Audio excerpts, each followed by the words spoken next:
आज हम आपके लिए फिर एक बार राजस्थान के एक और वीर राणा कुंभा की अमर कहानी को लेकर आ रहे हैं। आज मैं आपको बताऊंगा एक ऐसे प्रसिद्ध योद्धा की कहानी जो अपने जीवन में किसी भी युद्ध में कभी न हारने के लिए विश्व प्रसिद्ध है। फिर इस महान राणा कुंभा की मृत्यु कैसे हुई। उस वीर योद्धा ने वो कर दिया जो न तो उनके दुश्मन ही कर पाए और न कोई और, लेकिन कैसे उनके अपने ही बेटे ने उनकी हत्या कर दी और खुद को इतिहास में हमेशा के लिए पितृ हत्या के नाम से बदनाम कर दिया। आइए जानते हैं इसके पीछे की पूरी कहानी को। वीडियो को पूरा देखकर चैनल को सब्सक्राइब जरूर कर दें। एकलिंग महादेव राजस्थान में मेवाड़ राज घराने के कुल देवता थे।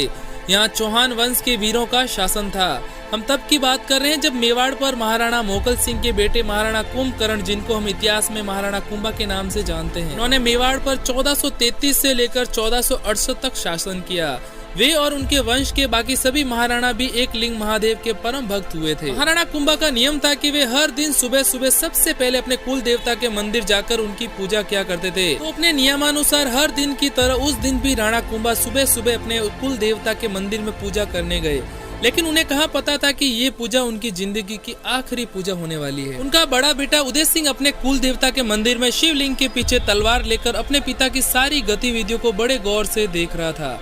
जैसे ही राणा कुंभा शिवलिंग के सामने नमस्तक हुए, उदय सिंह ने अपनी तलवार से उनका सिर धड़ से अलग कर दिया। क्या वजह रही होगी जिसकी वजह से उदय सिंह ने अपने ही पिता को ऐसी मौत देकर इतिहास में खुद को हमेशा हमेशा के लिए बदनाम कर लिया। आइए जानते हैं इसके पीछे की पूरी कहानी को। नागौर जैसे कई बड़े युद्ध अपने नाम करने और मेवाड़ को एक दो नहीं बल्कि पूरे 32 किलो से सुरक्षित करके दिखाने वाले वे राजस्थान के ऐसे शासक बन चुके थे जिनको हराने की साजिश रचने वाला भी पहले 100 बार सोचता था। उनको हराने की रणनीति बनाने की तो बात तक सोचना कठिन था। वीरता उन्हें विरासत में मिली थी। मेवाड़ की गद्दी पर आसीन होते ही सबसे पहले उन्होंने आबू को अपने कब्जे में किया। इसके बाद फिर मालवा में महमूद खिलजी जैसे ताकतवर सुल्तान को हराने के बाद इस जीत को यादगार बनाने के लिए उन्होंने चित्तौड़ में विश्व प्रसिद्ध कीर्ति स्तंभ बनवाया, जो आज भी पर्यटकों के आकर्षण का एक मुख्य प्रमुख केंद्र बना हुआ है। उनके दुश्मनों ने उन्हें कई बार हराने की कोशिश की, लेकिन कोई भी अपनी इस छाल में कामयाब नहीं हो पाया।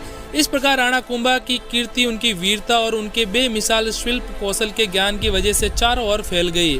और ये बात भी उनके दुश्मन के बीच बहुत स्पष्ट हो गई कि जब तक महाराणा कुंभा जिंदा हैं, तब तक मेवाड़ पर कोई दूसरा व्यक्ति कब्जा नहीं कर सकता और न उनके खिलाफ कोई षड्यंत्र रचने की बात सोच भी सकता है। यह बात शायद राणा कुंभा के बड़े बेटे उदय सिंह को इतनी हजम नहीं हुई और उसे अपना पिता अपना दुश्मन दिखने लगा। महाराणा कुंभा का बड़ा बेटा राजकुमार उदय सिंह कुछ ज्यादा ही महत्वाकांक्षी था और स्वभाव में निर्दयी था। वह मेवाड़ का सम्राट बनना चाहता था, जो कि कुंभा के जीवित रहते हुए तो बिल्कुल भी मुमकिन नहीं था।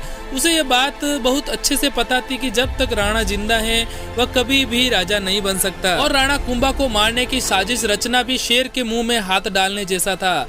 वह इस काम के लिए किसी पर भी भरोसा नहीं कर सकता था। सारी बातें सोच उसने खुद ही अपने पिता की मौत का षड्यंत्र रचा। अब बस उसे एक खास मौके का इंतजार था। मंदिर में पूजा का वक्त ही ऐसा समय होता है जब उनके पिता के पास उनकी तलवार नहीं होती थी। इस बात का फायदा उठाकर उसने अपने पिता की हत्या का जाल बिछा दिया और कुल देवता के मंदिर जैसी पवित्र जगह को भी उसने रक्तजित कर दिया। इस तरह उसने अपने महान पिता को मौत के घाट उतार दिया। महाराणा कुंभा की हत्या के बाद वो सत्ता हासिल करने में कामयाब तो हो गया, लेकिन वो मेवाड़ की उम्मीदों को पूरा नहीं कर पाया और यही वजह थी कि 5 सालों के अंदर ही उसने मेवाड़ के कई बड़े इलाकों को अपने हाथ से गंवा दिया। उदय सिंह की मौत को लेकर भी इतिहासकारों में एक मत नहीं है। ऐतिहासिक साक्ष्यों के मुताबिक ये मालवा का सुल्तान दिहाद शाह था, जिसने उदय सिंह को उनके मकसद में मदद करने का वादा किया था और बदले में उदय सिंह ने उनकी बेटी से विवाह करने का प्रस्ताव स्वीकार किया था। यह संधि करके उदय सिंह मालवा से मेवाड़ की तरफ लौट ही रहे थे, तभी बिजली के चपेट में आने से उनकी मृत्यु हो गई। शायद इसीलिए ही लोग कहते हैं कि अपने कर्मों की सजा इंसान को इसी जन्म में भुगतनी पड़ती है। तो जानकारी अच्छी लगी हो तो वीडियो को लाइक जरूर करें और अपनी राय कमेंट करके जरूर बताएं। मिलते हैं अगली वीडियो में। धन्यवाद।